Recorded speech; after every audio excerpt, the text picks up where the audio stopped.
ब्रह्मा गुरुर्विष्णु गुरुर्देवो महेश्वर गुरुर्साक्षात् परब्रह्म तस्मै श्री गुरवे नमः।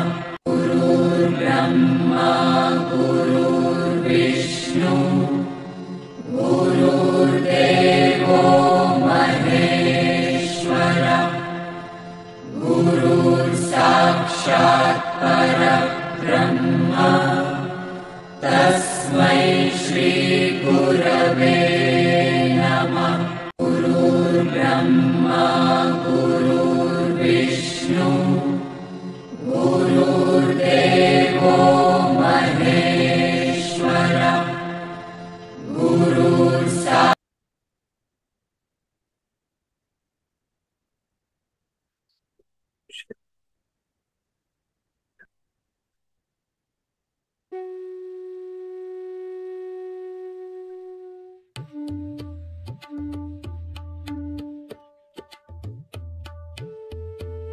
भगवद्गीता आणि ज्ञानेश्वरीच्या आधारावर सुरू असलेल्या ह्या अध्यात्म यात्रेच्या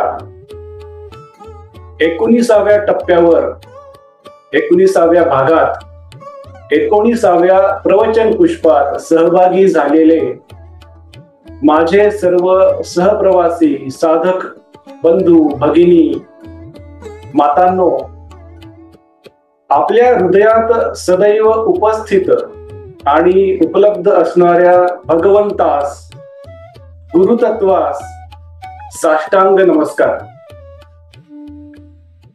आपण सर्वजण आत्मोन्नतीसाठी, आत्मपरिवर्तनासाठी, स्वपरिवर्तनासाठी ही आनंदाची साधना अध्यात्म यात्रा एक एक टप्पा पार करत पुढे जात आहोत।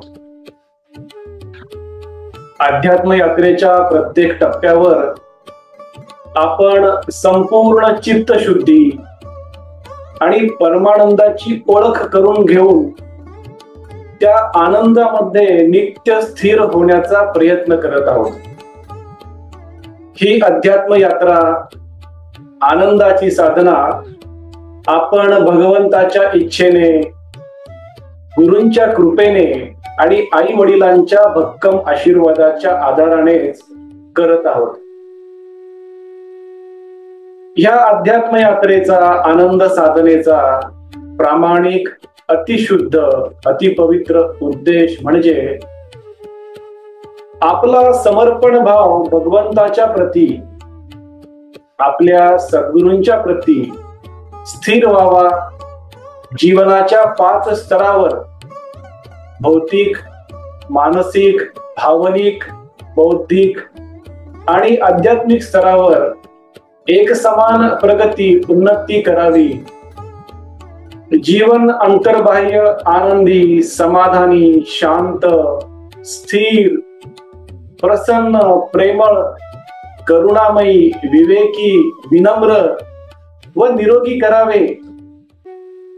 हे करत असताना आपल्या सुयोग्य अशा आचरणामुळे आपल्या गुरूंची, आपल्या आईवडिलांची प्रतिष्ठा वृद्धिंगत व्हावी आणि ह्याचा परिणाम आणि प्रसाद म्हणून आपल्यावरही आपल्या सद्गुरूंची, त्या भगवंताची संपूर्ण कृपा प्राप्त करून घेण्याची योग्यता निर्माण व्हावी।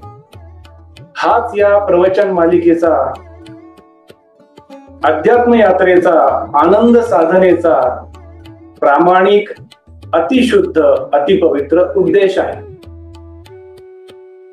आपण सध्या भगवद्गीता ज्ञानेश्वरीच्या 2ऱ्या अध्यायाचा सांख्य योगाचा अभ्यास, अध्ययन करत आहोत।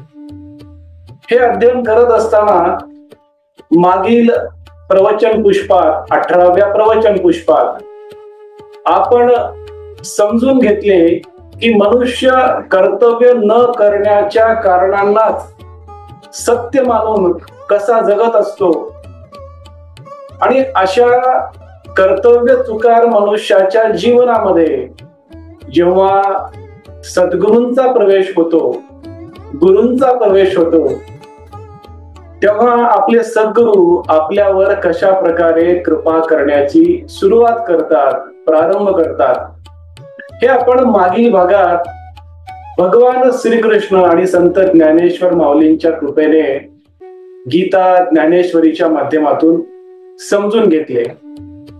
आजच्या भागात, आजच्या प्रवचन पुष्पात सांख्ययोग अध्याय 2 याचा अभ्यास करत असताना आपण ह्याचे अध्ययन करणार आहोत की संपूर्णपणे शरण गेलेल्या शिष्याला सद्गुरू कशा प्रकारे पाठिंबा देतात, कशा प्रकारे मार्गदर्शन करतात आणि संभ्रमित झालेल्या शिष्यावर, खऱ्या शिष्यावर सद्गुरू कशा प्रकारचा सात्विक राग दाखवतात, हे आपण आजच्या प्रवचन पुष्पात, आजच्या भागात समजून घेणार आहोत.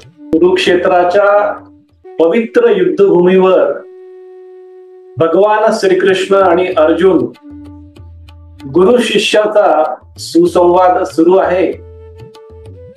आणि हा संवाद सुरू असताना, हे अमर प्रवचन सुरू असताना भगवान श्रीकृष्ण अर्जुनाला एक एक उपदेश करत आहेत.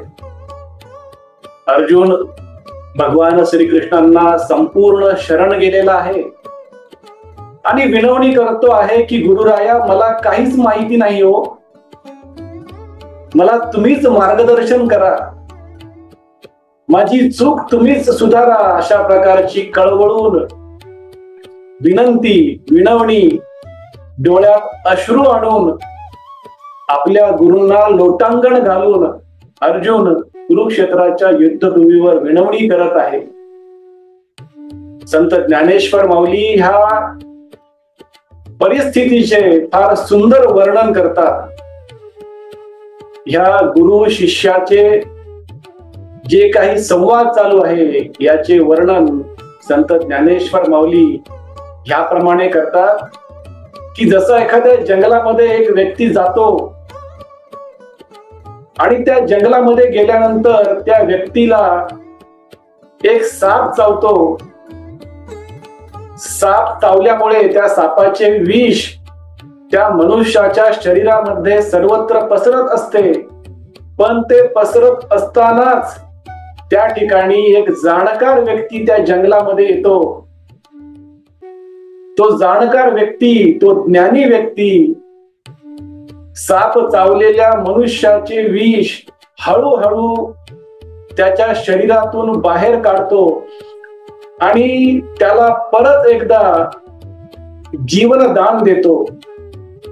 अशा प्रकारचे वर्णन संत ज्ञानेश्वर माऊली करतात. माऊली म्हणतात,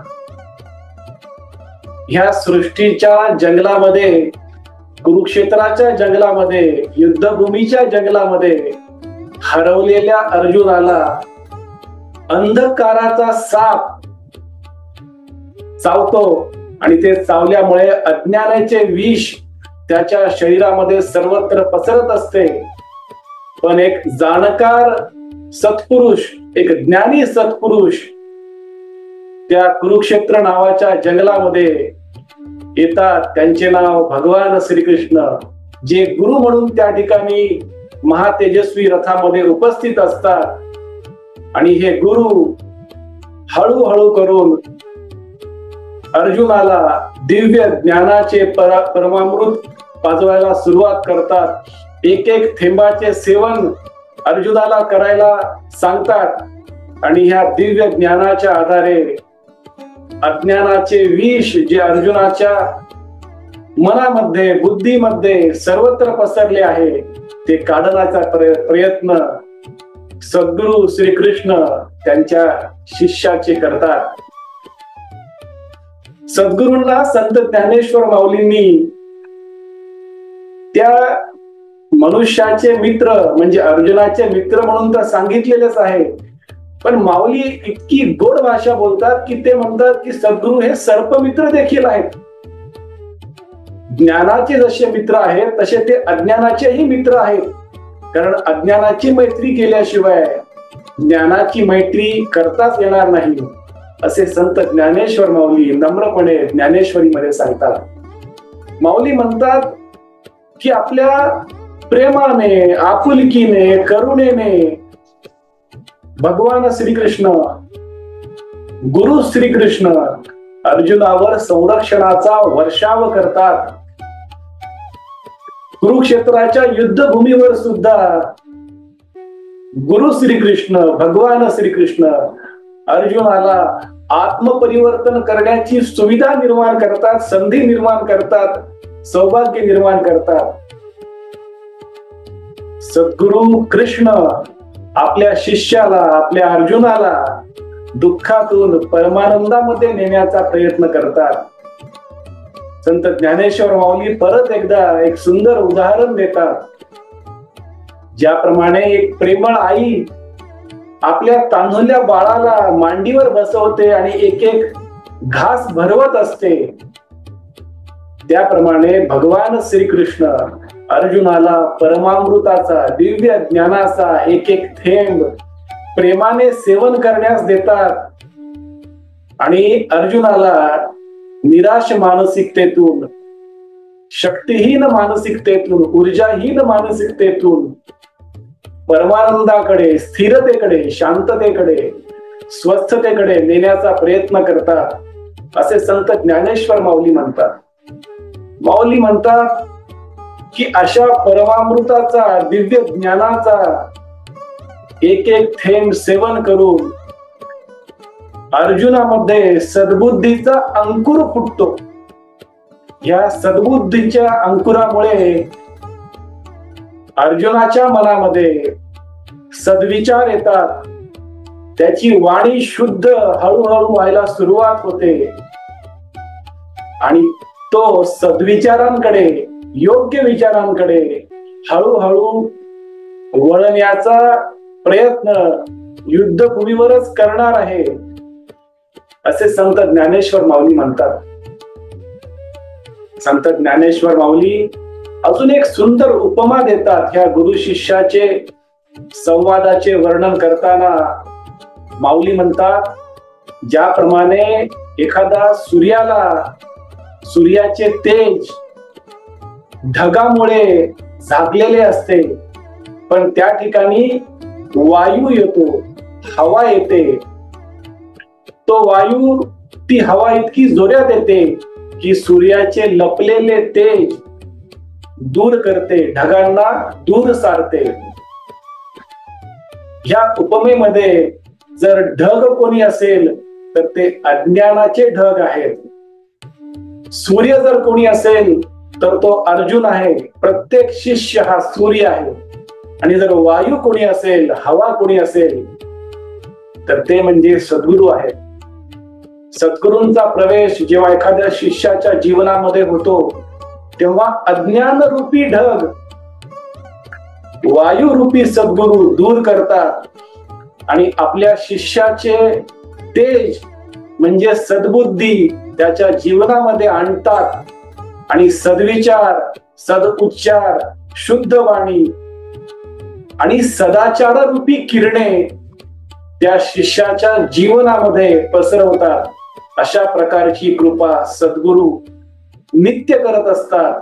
पण ती पाहण्याची दृष्टी शिष्याला नसते, कारण तो अंधकारामध्ये असतो, अज्ञानामध्ये असतो.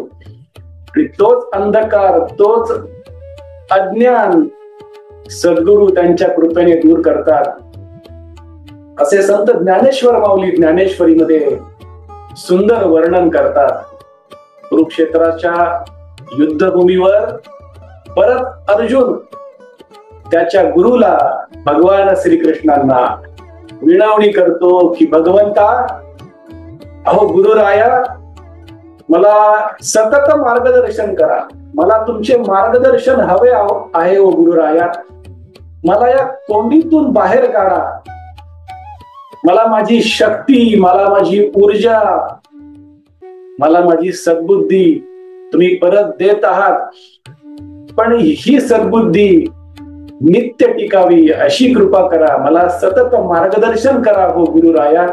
अशा प्रकारची विनवणी अर्जुन भगवान श्रीकृष्णांना करतो. आपल्या शिष्याची अशा प्रकारची विनवणी, विनंती, कळवळीची विनंती ऐकून कोणत्या गुरुला दयेचा पाझर फुटणार नाही हो. मग ते तर भगवान श्रीकृष्ण आहेत, अर्जुनाचे गुरु आहेत. त्यांनाही त्यांच्या मनामध्ये दयेचा पाझर फुटला.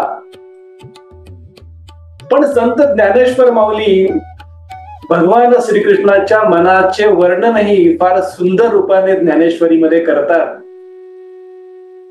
ज्ञानेश्वर माऊली म्हणतात की भगवान श्रीकृष्णांना, अर्जुनाच्या गुरूंना कुरुक्षेत्राच्या युद्धभूमीवर त्या ठिकाणी थोडा सात्विक राग देखील येतो. सात्विक रागाचे वर्णन संत ज्ञानेश्वर माऊलींनी फार सुंदर उदाहरण देऊन केलेले आहे. माऊली म्हणतात भगवान श्रीकृष्णांचा, अर्जुनाच्या गुरूंचा सात्विक राग म्हणजे एका प्रेमळ आईच्या रागासारखा आहे. आईचा राग कसा असतो तर तो फक्त जिभेपुरता मर्यादित असतो. आईच्या मनामध्ये, हृदयामध्ये, चित्तामध्ये, अंतःकरणामध्ये रागाचा साधा ओरखडा देखील नसतो. पण आई वरवरच रागवत असते. अशाच प्रकारची गुरुमाऊली सद्गुरु राय अर्जुनाला कुरुक्षेत्राच्या युद्धभूमीवर रागवत असतात असे संत ज्ञानेश्वर माऊली म्हणतात. सद्गुरु श्री कृष्ण अर्जुनाला कसे रागवतात? माऊली म्हणतात, अहो अर्जुना, तुला हे माहिती नाही का की तू हे युद्ध कशासाठी स्वीकारले आहेस? हे सर्व का सुरू केले आहेस? हे तुला माहिती नाही का? मग तुझ्या अशा शक्तीहीन, ऊर्जाहीन, निराश मानसिकतेमुळे मी स्वतः किती आश्चर्यचकित झालो आहे, मी किती स्तब्ध झालो आहे, हे तुला कळते आहे ना अर्जुना? अरे तू तुझ्या मोहामुळे, आसक्तीमुळे मनामध्ये खेद, चिंता निर्माण करत आहेस. आणि ही तुझी चिंता, हा खेद तुला अविवेकीपणाकडे घेऊन जात आहे अर्जुना. भगवान श्रीकृष्ण म्हणतात, अर्जुना, ही सगळी अज्ञानाची लक्षणे आहेत. तू स्वतःला ज्ञानी समजतोस ना, मग असा अविचारी, अविवेकी व्यक्तीसारखा का वागतो आहेस अर्जुना? तू विसरला आहेस, तू एक शूर पराक्रमी योद्धा आहेस. तू एकदा महादेवाला सुद्धा हरवलेला आहेस. आणि मग तू अशा पराक्रमी अवस्थेमध्ये असताना देखील दिशाहीन आंधळ्यासारखा का वागतो आहेस अर्जुना? मी तुला सद्बुद्धी दिलेली आहे तरी सुद्धा तू असे वागतोस अर्जुना, हे तुला शोभत नाही. तू स्वतःला कोण समजतोस अर्जुना? अरे तू या सृष्टीचा निर्माता आहेस का? अरे तू हे जन्म मृत्यूचे सर्वांचे चक्र चालवतो आहेस का? नेमका तू स्वतःला काय समजतोस अर्जुना? अरे अर्जुना, ही सृष्टी, हे जीवन, या सृष्टीतील प्रत्येक जीव, प्रत्येक अस्तित्व स्वतःच परिपूर्ण आहे अर्जुना. मग तू याला नियंत्रित करतोस असे समजतोस का अर्जुना? तुझ्या ह्या काळजीला, ह्या चिंतेला, ह्या मोहाला, ह्या निराशेला, ह्या हताशपणाला काहीच अर्थ नाही अर्जुना, काहीही महत्व नाही अर्जुना. जन्म आणि मृत्यू हा एक भ्रम आहे अर्जुना, हे मी तुला समजावून सांगतो. म्हणून अशा प्रकारचा मोह दूर सार अर्जुना आणि तुझ्या कर्तव्याकडे लक्ष दे, तुझ्या नियत कर्माकडे लक्ष दे, तुझ्या कर्तव्य कर्माकडे लक्ष दे. अशा प्रकारच्या निराश मानसिकतेमध्ये तू धर्माचे रक्षण कसे करणार आहेस? तुझे कर्तव्य कसे बजावणार आहेस? तू नैतिकतेचे रक्षण कसे करणार आहेस? नैतिकतेचा प्रचार कसा करणार आहेस अर्जुना? नैतिकतेचा प्रचार करण्याचा तू माझ्यासाठी एक माध्यम आहेस अर्जुना. मी तुला आता समजावून सांगतो की जन्म आणि मृत्यू हा भ्रम का आहे. अशा प्रकारचे खडे बोल, कान उघडणी भगवान श्रीकृष्ण, गुरु श्रीकृष्ण, सद्गुरु माऊली आपल्या शिष्याची म्हणजे अर्जुनाची करतात. आपण भगवद्गीता आणि ज्ञानेश्वरीचा दुसरा अध्यायाचे अध्ययन करत आहोत.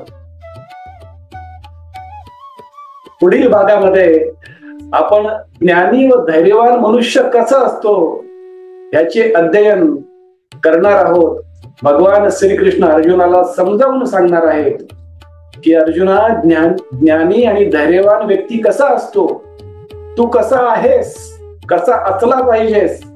पण फक्त इंद्रियांच्या स्तरावर जगशील तर फक्त दुःख हाती येईल अर्जुना. आणि जो व्यक्ती इंद्रियांच्या स्तरावर जगतो, फक्त शारीरिक स्तरावरती जगतो, त्या मनुष्याच्या जीवनामध्ये प्रत्येक गोष्टीची पडझड कशी होते हे सुद्धा पुढील भागामध्ये 20व्या प्रवचन पुष्पामध्ये भगवान श्रीकृष्ण अर्जुनाला समजावून सांगणार आहेत आणि आपण त्याचे अध्ययन करणार आहोत. आज आपण सर्वांनी परत एकदा वाणी सेवा करण्याची संधी व सौभाग्य दिले त्याबद्दल आपणा सर्वांचा आजन्म ऋणी व कृतज्ञ राहील. आजची झालेली वाणी सेवा भगवंताच्या चरणी सद्गुरु श्री ब्रह्मचैतन्य गोंदवलेकर महाराजांच्या पवित्र पादुकावर आणि आई वडिलांच्या चरण कमलावर मनोभावे अर्पण करूया.